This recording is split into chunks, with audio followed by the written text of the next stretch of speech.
Nay, matanong ko lang po, Nay. Sa mga binabato po ng Kongreso sa ating Vice Presidente na mga alegasyon na pinagagawa niya, meron na po ba kayong narinig o napanood na nasagot na ni VP Sara yung mga alegasyon sa kanya? Wala naman akong naririnig. Wala ko kayo nabalitaan na sinagot niya na? Nababalitaan. Wala po. Wala naman. Ang tanong ko na, ano po ba yung magandang ipapayo niya sa ating Vice Presidente? Basta manahimik ka lang siya.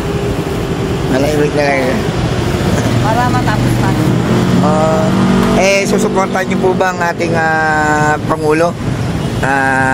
PBBM? Oo. Suportahan. Bakit po? Maganda ang ano niya, palamat niya sa bayan.